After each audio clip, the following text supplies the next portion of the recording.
Alan, a tech-savvy college student, often heard whispers about the dark web. One night, curiosity got the better of him, and he decided to explore its hidden corners. In his dimly lit room, the glow of his laptop lit up his face. After browsing through anonymous forums, a strange link caught his attention. Discover the room beyond. Click if you dare. Against his better judgment, he clicked. The page loaded slowly, revealing a black screen that read, "Enter." Alan clicked the button and a countdown appeared. The screen flickered, revealing a live chat room with usernames flooding the screen. Suddenly, a video feed activated. A dimly lit room appeared, with a shadowy figure sitting at a desk. The figure leaned toward the camera, speaking in a distorted voice. "Welcome to the room beyond. The game begins now." Messages in the chat egged Alan to stay. He couldn't look away. The video feed showed a mysterious setup, an empty chair, and a table covered with objects.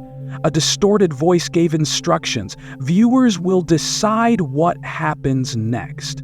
Alan noticed the chat participants were voting on strange actions. He didn't want to interact but felt drawn in. Suddenly, a message popped up. "Welcome, Alan, it's your turn." His heart sank. As Alan tried to leave the page, his laptop froze. A chilling message appeared. "You're part of the game now." To his horror, the video feed displayed a list of personal details.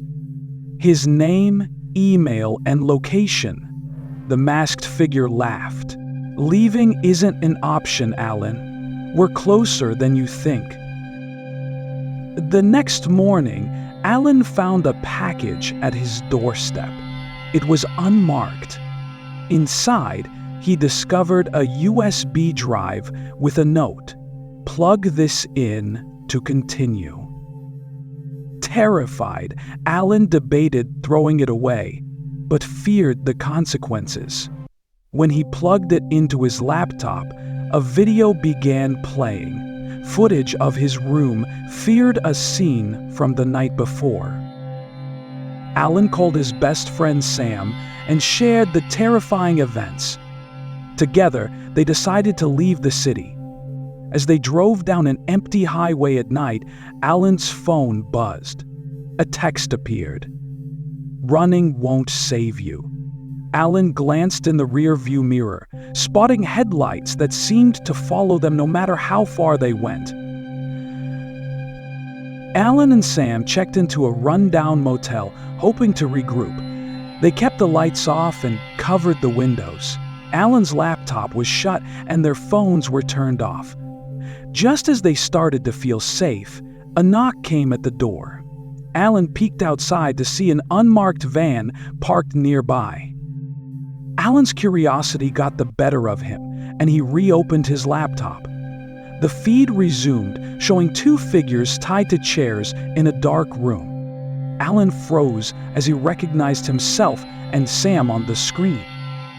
The masked figure appeared again. This is the finale. The viewers decide your fate. The camera zoomed in on Sam, who suddenly smirked.